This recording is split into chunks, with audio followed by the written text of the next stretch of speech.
Hey guys, I'm back with an update on the fall garden. Today is Wednesday, September the 17th, and if you saw my previous video, it was Monday the 7th that I laid down or prepped these beds, and I came back later that day and I planted some seeds.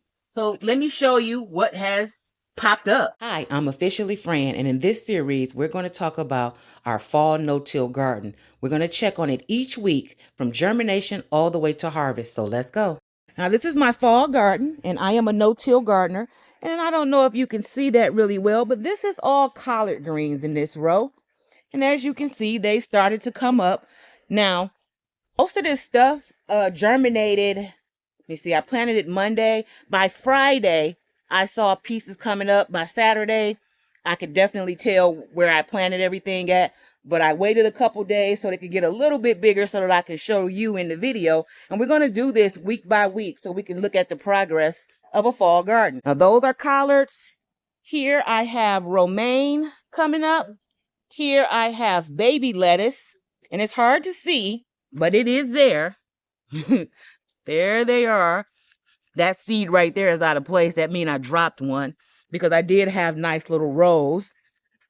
This is the romaine, I believe. I actually forgot what I planted where. Now over here, I planted spinach. I do believe this is spinach. I forgot to label it, and then I just knew. Got to label it, and I just knew I was going to remember what I put where. Well, I don't remember. But I do know that this is radish.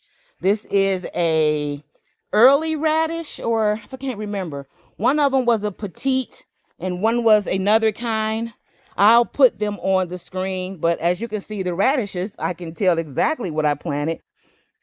And they're coming up really nicely. Just my seeds from Renee's garden. I bought some sunflowers from them last year, some really big giant ones.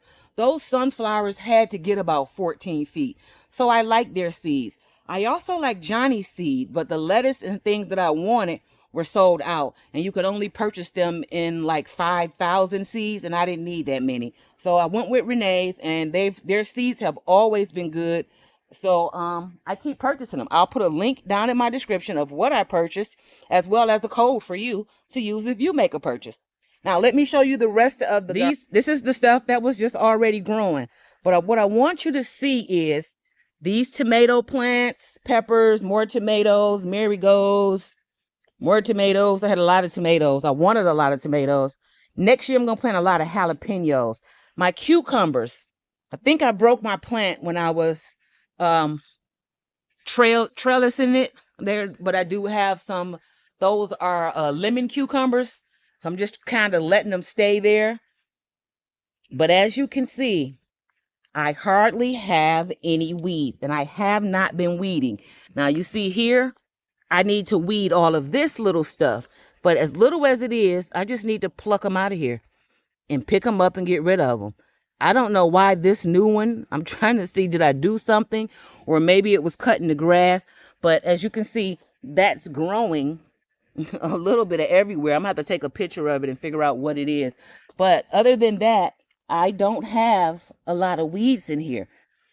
There's something right there, something right. These little pieces right here, I'll come back and get those out, or even wait till they get just a little bit bigger. But that's the thing with no-till. Now this part of my garden right here, I haven't planted anything here yet. I just stopped right there with my radish because I couldn't remember what I wanted to come through here with, but I haven't had to do any weeding here.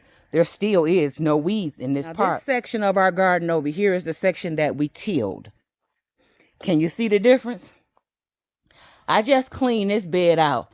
And believe me, I was not happy to have to clean it out. But the poor okra was still trying to make it. So I went ahead and got the weeds out. Over here, look at these weeds. And that is from tilling. And when it was tilled, everything was cleaned out of it. There was nothing left. But as you can see, it just took over. Up under these tomatoes, I came through here and I cleaned this section out. Oh, there's a squash. I cleaned this section out and put some straw up under it to hopefully keep the weeds back in this area, and trellised up these tomatoes so that they didn't go to waste. This poor plant right here, I don't know what happened to it. I need to get it out of here before it diseases everything else. The weeds over here in the till side cannot be denied to the weeds in the no-till side. I got to get this stuff watered right quick. Let me check this soil. It's pretty damp. Maybe I'll leave it. I put holes here in between my collards because I was going to move some marigolds in between each spot so that I was marking. I think I was marking like 25s for each one of these spots. The ground cherries are ground cherrying, y'all. I wish that I had known that the ground cherries grew like this. I guess I could have did some research. I didn't. I just planted the plant. Next year, I'm going to have to find a better spot for those. So when that dies back, I'm going to move it somewhere. And my little herb wall is still doing what it does. But my marigolds, it has to be the high tunnel. I have never had marigolds grow this large, ever. So I'm happy about that. The other thing that I did manage to start on, well, two things. There's a video, organize my solar and fix all of the things that were not correct, as well as added safety features. We'll link that video below. But then I also started to clean up out here in this stuff. So I moved the compost bin down, and now I just have to clean that up. All of the other junk that was sitting here, now it's sitting right here. So clean it up. But I needed to pull everything out and look at it and put it in little piles so that I can move it to the next spot. The only problem is the next spot that it's moving to, it has to be cleaned up too. So stay tuned for that. But I'm going to get it organized. So that's my quick update. Tune in for more because my saffron bulbs are supposed to arrive today. And maybe I'll bring you along in planting that. I've never planted saffron before, and I am anxious to see how it goes. Thanks for watching. Bye-bye for now. Don't forget to tune in next Wednesday because each week we're going to check on the progress of this fall garden. And just in case you've missed any of the other videos mentioned in this video, they will all be linked below.